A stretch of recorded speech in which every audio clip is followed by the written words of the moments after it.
छोटी बहू की रक्षाबंधन कहानी। आज हम भाई बहन के पवित्र त्योहार रक्षाबंधन पर एक बहुत ही सुंदर कहानी लेकर आए हैं। एक समय की बात है, किसी नगर में एक साहूकार के 3 बेटे और 3 बहुएं रहती थी। साहूकार की सबसे छोटी बहू बहुत सुशील और संस्कारी थी, साथ ही वह भगवान कृष्ण की अनन्य भक्त थी। सावन के महीने में साहूकार की दोनों बहुएं रक्षाबंधन के त्योहार पर अपने अपने घर जाने की तैयारियां करने लगी।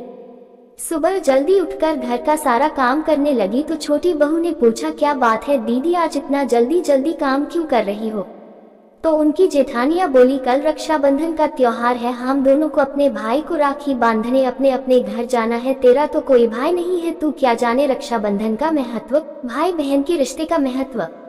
छोटी बहू को ये बात बहुत बुरी लगी और वह भगवान श्री कृष्ण के प्रतिमा के पास खड़ी होकर खूब रोई और बोली, यदि मेरा कोई भाई होता तो आज मैं भी अपने घर जाती। अगले दिन रक्षाबंधन का त्योहार था। सुबह सुबह उसके घर उसके दूर के रिश्ते का एक भाई आया और आकर साहूकार से बोला, ये मेरी बहन है, मैं इसके दूर के रिश्ते का भाई हूँ और मैं रक्षाबंधन के त्योहार पर इसको अपने घर ले जाने आया हूँ। लेकिन फिर साहूकार का बेटा बोला, लेकिन इसका तो कोई भाई नहीं है, तुम कौन हो? उसके समझाने पर साहूकार और उसका बेटा मान गया और छोटी बहू को उसके साथ भेजने के लिए तैयार हो गए। परंतु छोटी बहू के पति के मन में कुछ शंका थी। वो बोला, आप इसे ले तो जाइए, लेकिन इसे वापस लेने मैं खुद आऊंगा। ऐसा कहकर उसको उसके भाई के साथ भेज दिया। रास्ते में चलते चलते छोटी बहू ने अपने भाई से कहा, भैया तुम इतने सालों तक कहाँ थे और पहले मुझसे रक्षाबंधन पर कभी राखी बंधवाने क्यों नहीं आए? तो उसका भाई बोला, बहन मैं 7 समुंदर पार प्रदेश में कमाने गया था। अब वह दोनों अपने घर पहुंचे तो घर में भाभी ने अपने नंद का स्वागत किया, खूब और भगत की। फिर उन्होंने रक्षाबंधन का त्योहार मनाया। ऐसे ही हंसी खुशी समय बीत गया।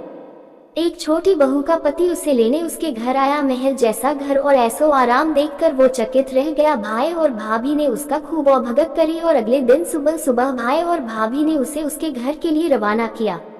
विदा करते समय उसे खूब सोना चांदी हीरे दिए। थोड़ी दूर जाने पर छोटी बहू का पति बोला, अरे मैं गलती से अपना कुर्ता वही भूल आया हूँ। तब वह बोली, कोई बात नहीं, आपका कुर्ता तो पुराना था, इतनी दूर वापस जाएंगे तो घर पहुँचते पहुँचते अंधेरा हो जाएगा। लेकिन उसका पति बोला, नहीं मैं वापस जाकर अपना कुर्ता ले ही आता हूँ। ऐसा कहकर वो दोनों अपने भाई के घर वापस गए। जैसे ही भाई के घर के पास पहुंचे तो वह उन्होंने देखा, भाई के महल जैसे घर के जगह पीपल का एक पेड़ है और उस पेड़ पर छोटी बहू के पति का कुर्ता टंगा है। यह देखकर वह बहुत नाराज हुआ और अपनी पत्नी से बोला, ये क्या काला जादू है? कौन था वो जो तेरा भाई बनकर तुझे यहाँ लेकर आया था? मुझे तो शुरू से ही शक था, इसीलिए मैं तुझे लेने आया था, बता कौन था वो? ऐसा कहकर वो छोटी बहू को मारने लगा। इतने में तेज प्रकाश के साथ भगवान श्री कृष्ण वहां स्वयं प्रकट हुए और बोले, मत मारो इसे, ये मेरी बहन है। हर साल रक्षाबंधन के त्योहार पर ये मुझे राखी बांधते आई है और अब मैंने इसका भाई होने का फर्ज निभाया है, इसे मैंने अपनी बहन माना है। छोटी बहू और उसका पति हाथ जोड़कर श्री कृष्ण के चरणों में गिर गए और फिर सब खुशी से रहने लगे। यह कहानी आपको पसंद आया हो तो इस चैनल को सब्सक्राइब जरूर कीजिए।